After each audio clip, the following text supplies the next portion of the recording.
Hello and welcome to the Scott Sportscast, MMA Coach's Corner, UFC Fight Night, Sandhagen versus Moraes.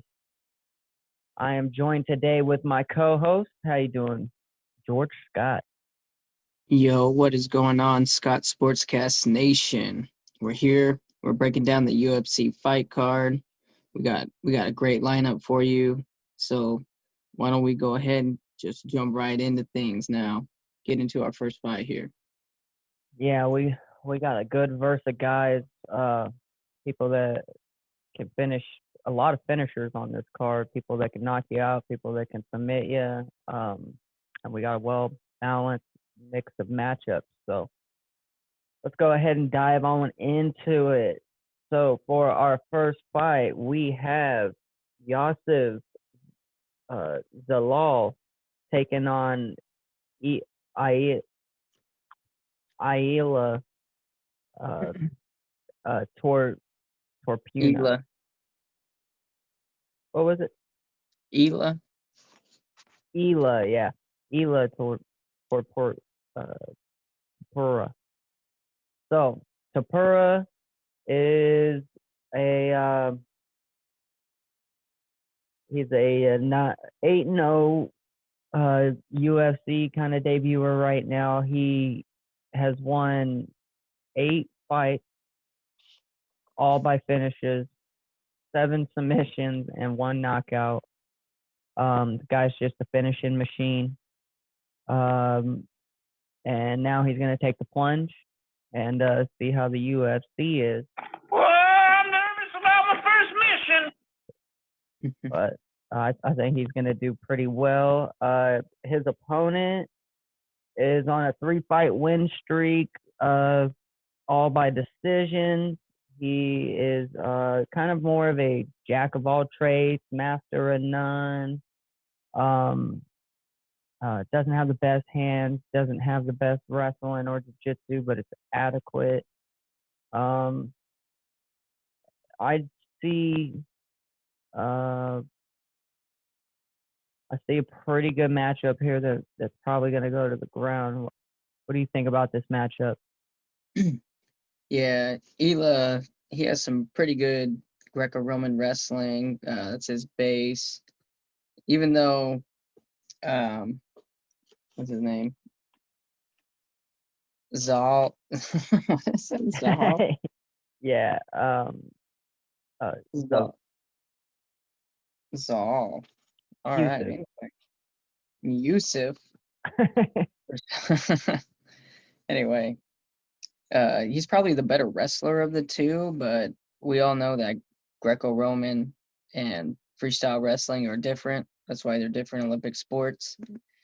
Upper body grappling and that clinch work and doing all those things up against the cage is way different than just trying to take somebody down. So if he's able to get to the cage, get the fight down with some sweeps, some trips, try to get on top and use that jiu-jitsu black belt, then he could get his ninth victory here, 9-0. He's already got 7 victories by submission, and he just won his last fight by knockout. The interesting question now is, did he get right hand happy? He knocks one person out. Now does he think that he can just knock anybody out going to the UFC? Or does he stick to what he truly does best, and that's get people to the ground and submit them? Yeah, I mean, he's been improving his striking, but what he needs to do is use his striking to set up his takedowns, and use his takedowns to set up his striking. He can't just fish for one or the other. That's whenever you end up in trouble, when you become predictable. So yeah, Yusuf, he definitely can put it all together and be a complete martial artist, and it's going to take that kind of an effort to give this guy his first loss, to give Ela his first loss. If he tries to just go in there and just win the striking game, or if he goes in there and just tries to, weather the ground game, or he's got to put it all together, put the knees, the elbows, control the range, really have his best night to beat Ela here. Yeah. Who are you taking? I'm taking Ela.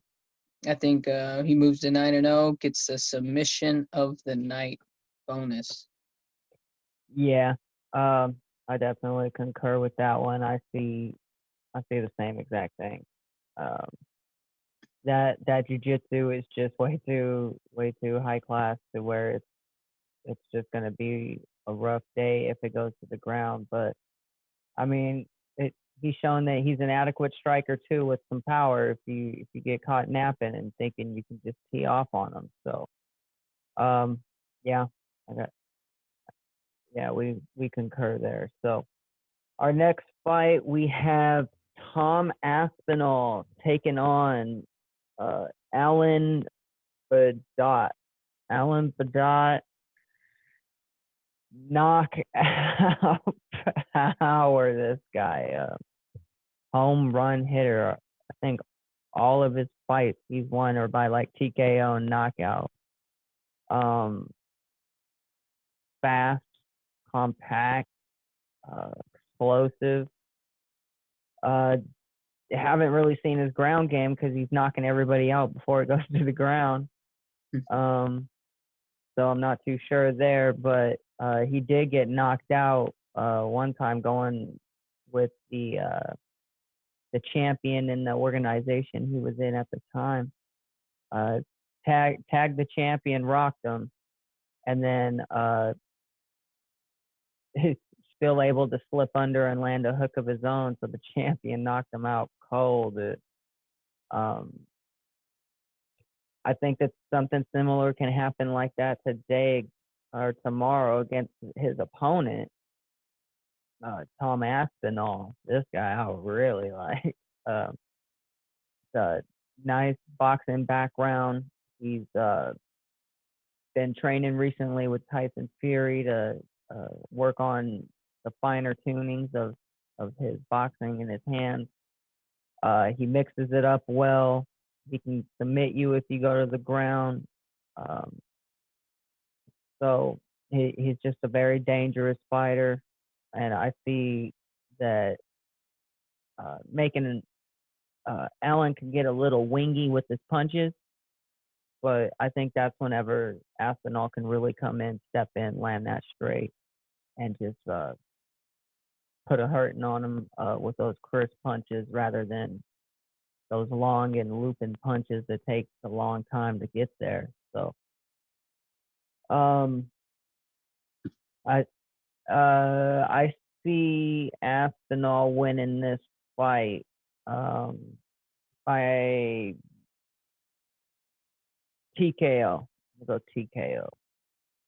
But this could possibly be the fight of the night if it goes 3 rounds.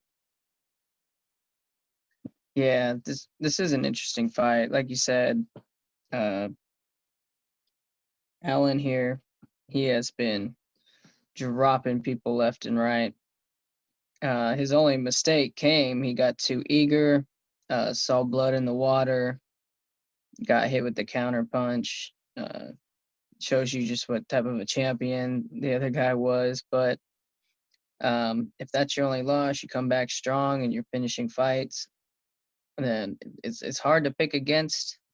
But the looping, winding style and the unknown ground game is what's keeping me from picking him, because our boy here, Tom, training partner of Tyson Fury, and Tyson Fury has what? Amazing head movement. It's hard to hit him. He doesn't take that much damage in most of his fights because he can move his head. He's Especially really at that weight. last few fights, especially. And he's coming to his own, and just being around somebody who's that high class every day, it rubs off on you. So he's straightening up those punches, getting those techniques down, getting that head movement going. So he's probably not going to get caught by a big shot unless he wants to engage with him. But where where Tom really excels is he's a jiu-jitsu black belt. He teaches jiu-jitsu at his gym. So if the fight goes to the ground, he's going to be comfortable there. But we all know, especially in the heavyweight division, you lay on your back long enough and those hammer fists start landing. Look at that Johnny Walker fight we just had. Guy went in for a shot, just started landing some hammer fists, turned a good position into an all of a sudden you're knocked out. Yeah, And and it happens. the It same happens thing. too often. So you don't wanna spend that much time on your back in MMA. Even if you got a good guard and triangle and all that, you do not want to just be on your back. You would rather be on top trying to work your submissions, anyways. So Tom's gonna have to go for the takedown rather than getting taken down. But give me Tom here, winning this fight. Um, the straighter punches, the quickest way to point A to B is a straight line. You gotta, if you take too long to get there, counter punches land. So you actually multiply the speed. So if you have the speed advantage, and then you have the technical speed, and then you add, your straight punch compared to a winding up punch, and that's so much of a speed advantage that he has over Allen that is hard to overcome. But Allen, he just needs to land one of them. He just needs to land. Allen just needs to land one of them, though. He's got power. So this is my true toss-up fight of the night. It can go either way for sure, but give me Tom here getting that decision win. The cleaner I just boxing gets it done. I just feel that he'll be able to dictate if the fight stays standing or not. I don't know how well his takedown defense is against a high level grappler. Um, but first fight for um, for Tom, it was a first round knockout, and the thing's pretty quick. So I expect maybe this one to last a little bit longer, but yeah, I still expect him to get the win. I'm gonna say TKO. Yeah, I'm gonna say, I would say probably a decision win here. I think it'll be a really good, just back and forth fight. Yeah, it's Fight Island. Anything can happen. Yeah, I think shots are gonna be traded. So next we have Dicustis do Plessis and Marcos. What's his last Yeah, name? Marcos Marcos Perez. Perez. Yeah. So Marcos Perez, this guy comes out to weigh-ins in a uh, Joke. mask, but he also had face paint on of the Joker, trying to think he's scary. We'll get into that in a minute, but so we have the 14-2 Plessis and the 12-4 Perez. So what I noticed about Plessis was this guy. He's very well-rounded, and if fight standing, he's comfortable. If the fight goes down, it's comfortable. But in his 16 fights, he has never, ever gone to decision, win or lose. All of his fights have been finished. So this guy, very entertaining fighter, very aggressive. He has that killer instinct you love to see. Whenever he hurts someone or he sniffs blood and out water, he goes for it, and that's what you got to do. I mean, you got to go for the throat. It's the only way because they're gonna try to go for yours. So, but his opponent, not too shabby himself, except for since he's got to the UFC, he's kind of been alternating wins losses since his career. He'll either lose by decision or win by a submission, and he did lose, win, lose, win, lose. So I mean, if everything holds up, he should win this one by submission. And it is Fight Island. But what do you think of this matchup?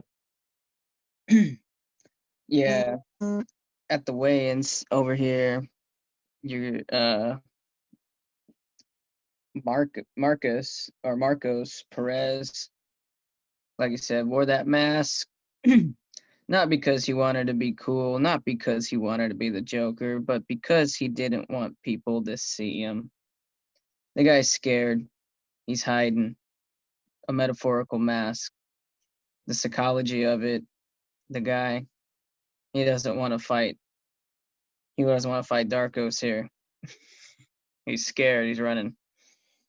He's hiding behind a mask. But in all seriousness, Darkos here, this guy, big, confident, intense, ready to go for it. They got into it.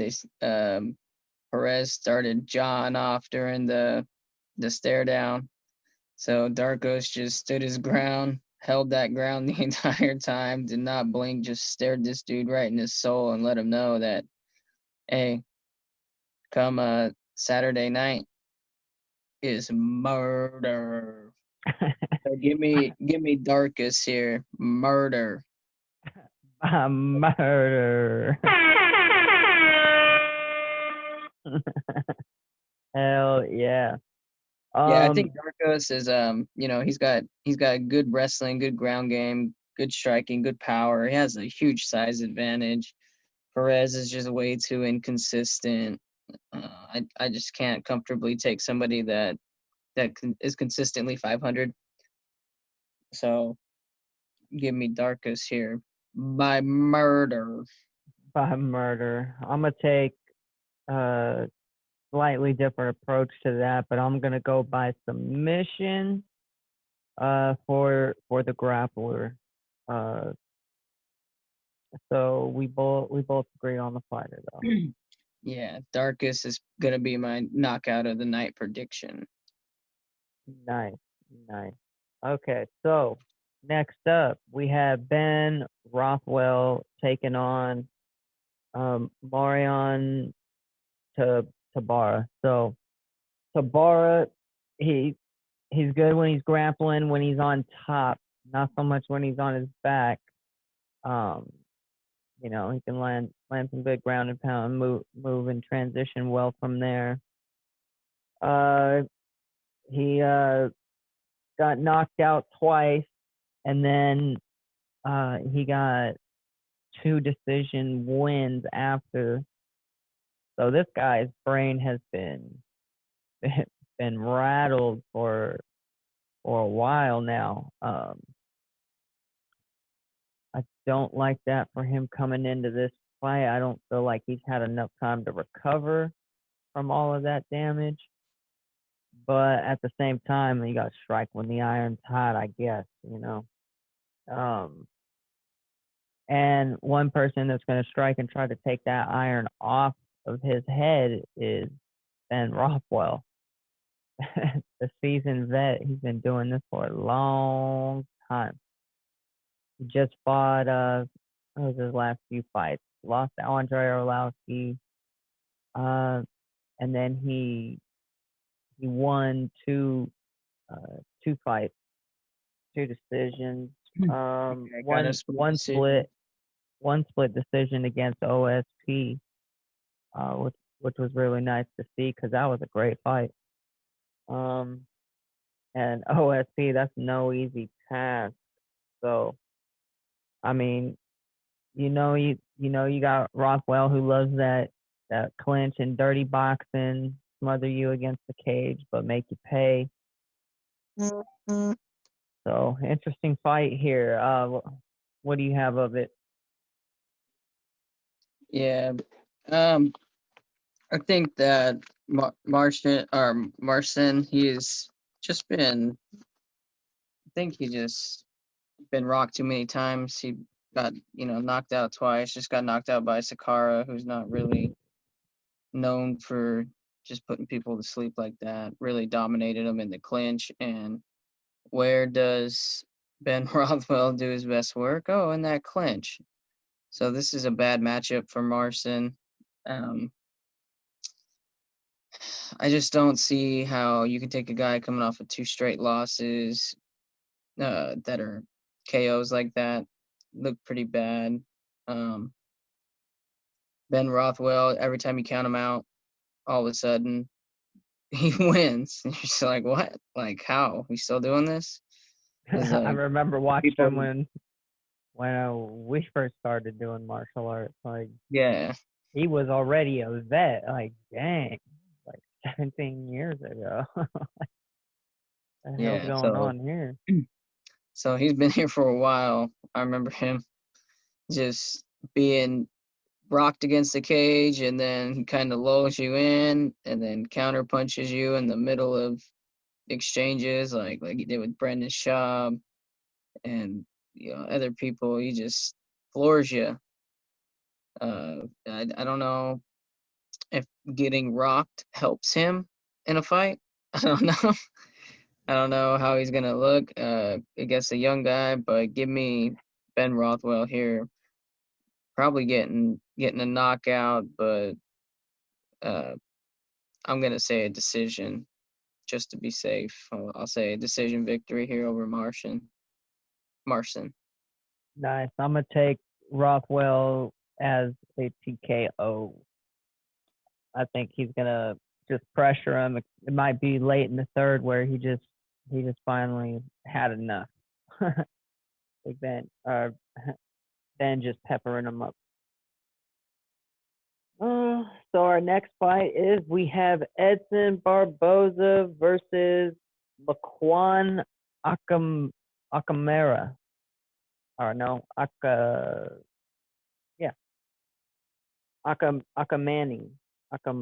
Americani. Americani. Americani. Damn it. I always mess that one up. All right, so let's try that again. Laquan Americani. So this guy, nasty leg locks. Very good at attacking the legs. He's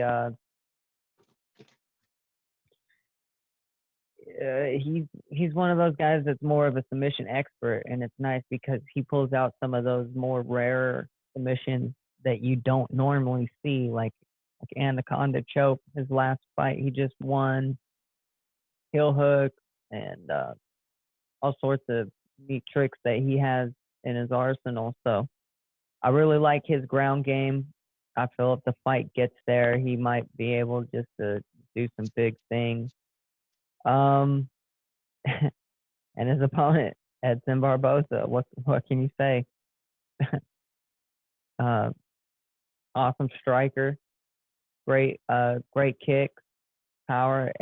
At any moment, one of those could end the night. Then his ground game very underestimated.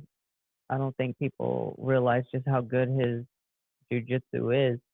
Plus, he has those very long legs, which he could wrap around some nice body triangles, some deep hooks in, really flatten them out, put that hip pressure. So, I mean, it's going to be an interesting fight. I think I'm gonna have to go with Americana by submission for this fight.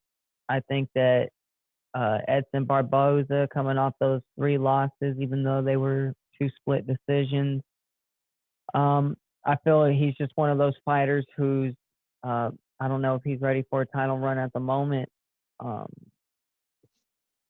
fan favorite, but I think that's why he's still up there in the rankings. So I think this is a very good opportunity for Americana to take that next step. I beg to differ, sir. So, here's what I'll say. Americani definitely right up and coming star, submission guru over here, opening up the submission tree, uh, attacking legs, arms, attacking the head with chokes. So he definitely knows what he's doing on the ground, but on the feet, he still needs work. And Edson Barboza, he's got the fastest kicks, and if he just eats up that front leg with those leg kicks and makes it hard for Amir Khan to get into that shot, to get his wrestling shot off and try to really grab that leg and grapple, then he can catch him coming in, really turn him into a heavy bag. So I'm gonna take Edson Barboza here with a decision or even a split decision win. I think his name finally carries him through and gets him that W that he needs. But Amir Khan, he definitely needs to try to get the fight to the ground, because if he doesn't, he's standing up with the shark. But if he takes it down, then he's back on land where he can attack the shark. Yeah. We're gonna Nice. see. It's gonna be an interesting chess. It's gonna be an interesting battle geography. Who can get the fight to where they want it to be. Because Edson Barboza, he'll land a kick at any time that can put you night-night, and he can do it for 15 minutes. Amir Khan, he's got to get you to the ground and keep you there for 15 minutes. So give me Edson Barboza here getting that decision victory. All right. Our first difference of fighters here. Somebody's not gonna be happy. All right. Well, then that leads us to our main event then, huh? Yeah. All right. The Sandman. Corey Sandhagen.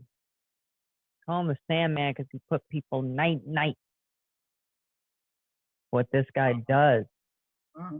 This guy comes at you with the most versatile of striking.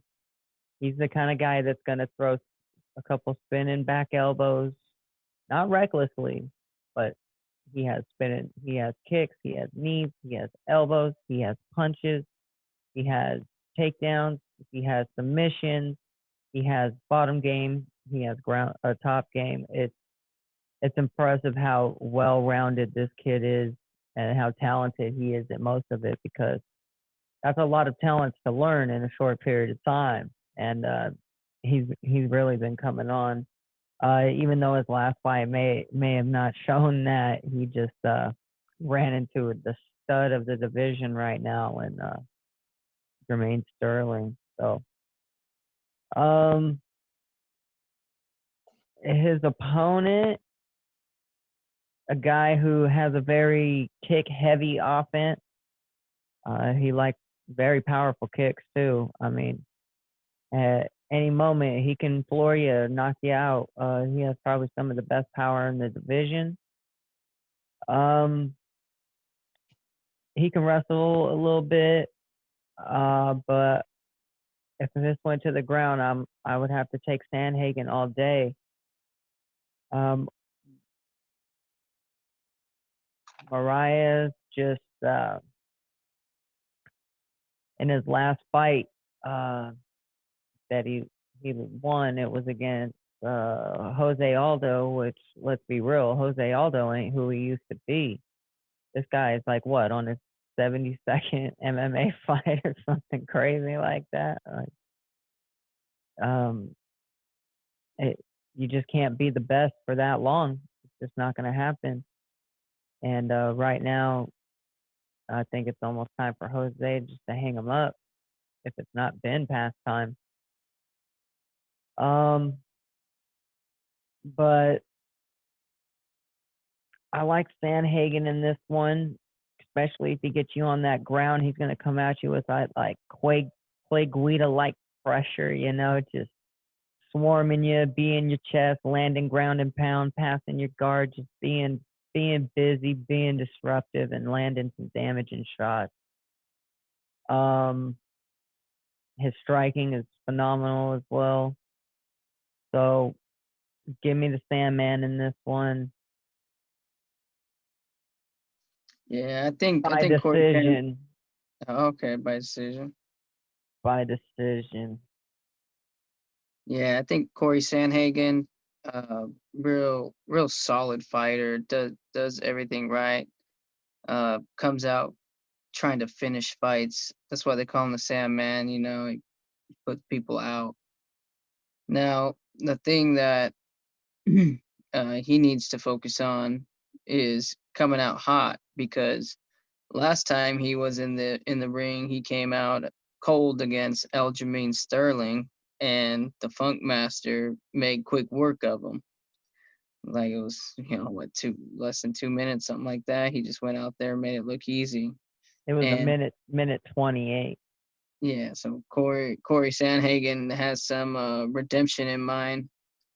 Now, Marlon Moraes, I noticed he in my opinion lost that fight against Jose Aldo, and it's not Right. because Jose Aldo was so great. I just think that Jose Aldo's won that fight. He did just a tiny bit more.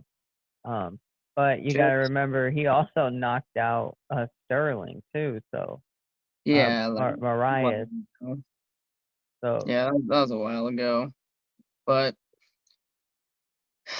as far as this fight goes, I saw something that I can't unsee with Marlon Moraes as former coach, former guy that corners fights. You've seen somebody quit on the stool. You see Marlon Moraes quit in that Henry Cejudo fight. And even though he won that Jose Aldo fight, what's he gonna do when times get tough in this Corey Sandhagen fight? Because this is a 25-minute war.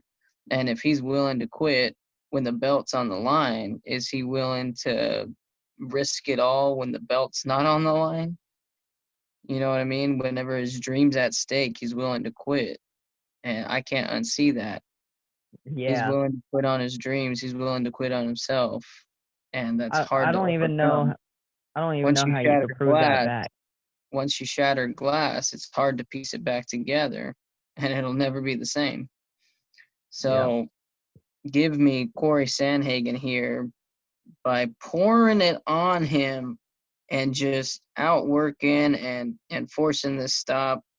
Just I feel Moraes is gonna break again. So give me Corey Sandhagen just overwhelming him. TKO probably in the third.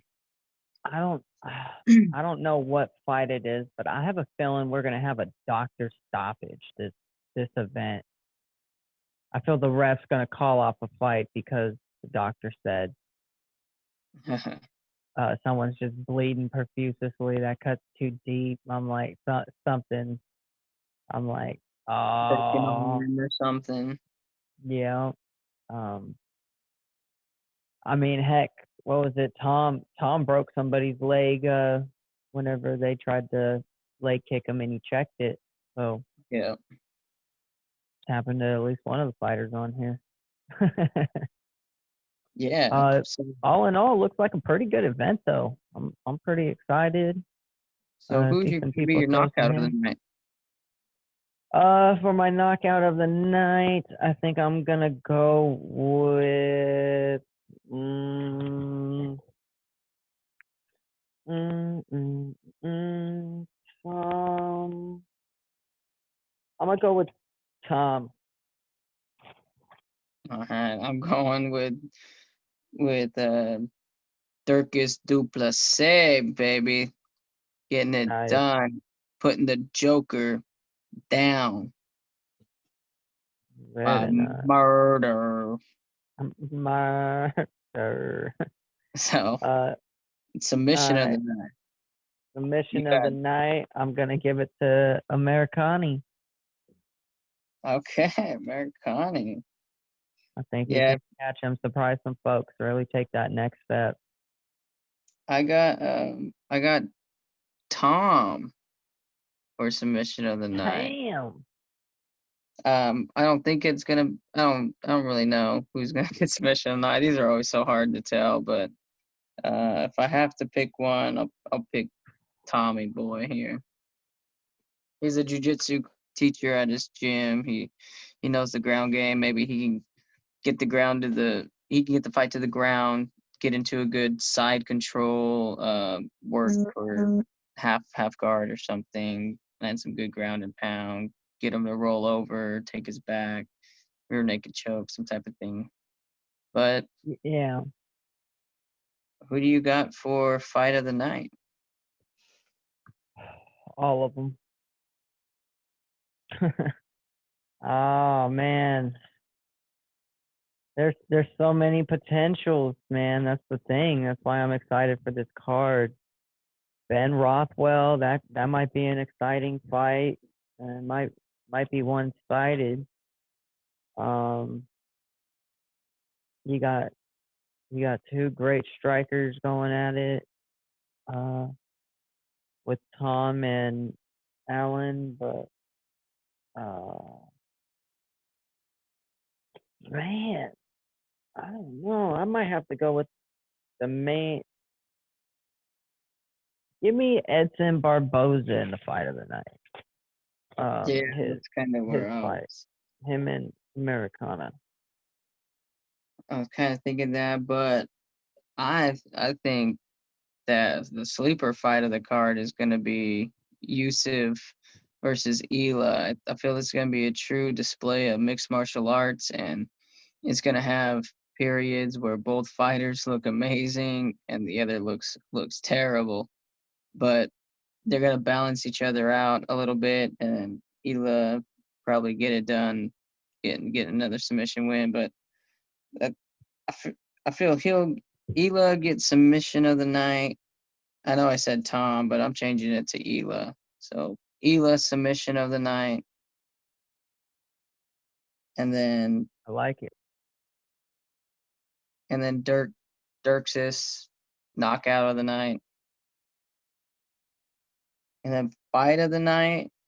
Give me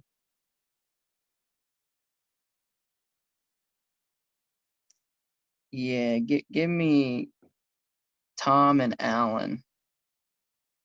Nice. Fight of the night. Two sluggers going at it, trying to take each other's dome pieces off. Hey, I one hope haymaker at a time. I hope they throw in land for 15 minutes. Oh, well, I mean, that's our card. Those are our predictions. Why you should pick them. But anyway, who are you going to take it from, the coach or the fighter? All right. We'll have to see who wins this round. Push But ups on that one. anyway, any final closing comment for the MMA Coaches Corner? I just want to thank everybody for tuning in. We appreciate everybody listening to us talk about some sports. We'd like to talk with you. Always reach out to our social media when you get a chance at the Scott Sportscast or Scott Sportscast and all major platforms. Other than that, this is going to be a great UFC fight card. Fight Island always delivers. Grab some friends, turn on the podcast, turn on the fights, see if your predictions match up with ours. We'll be doing a fight watch along to have for you next Sunday or so. So keep an eye out for that. Other than that, I'll turn it back over to you. Yeah. Yeah, so tomorrow we'll be doing that watch along for the fight night. We will break it down, give you live commentary, live reactions, live coaching, live tips and drills. So you'll be able to watch the fight, follow along with us, and see what we're talking about, and be able to understand the game more, have a better sense of knowledge of MMA and why someone does a thing a certain way, or why that looks good but it's actually bad. So a lot of little intricacies that go into it, and we're happy just to provide them and share them with you, because at the end of the day, you know, everybody should know what to do in certain situations, or you know, feel like they can be a cage fighter. So other than that, I want to thank everybody. Let us know on your social media if you want us to, you know, commentate, react, and break down any old UFC fights, like say Chuck and Tito, or Randy and Chuck Liddell. You know, any kind of requests like that you guys have, go ahead, send them our way, and they're reasonable. You know, we'll see what we can do. But I want to thank everybody listening to us tonight. We will see you tomorrow here on the MMA Coaches Corner. Good night.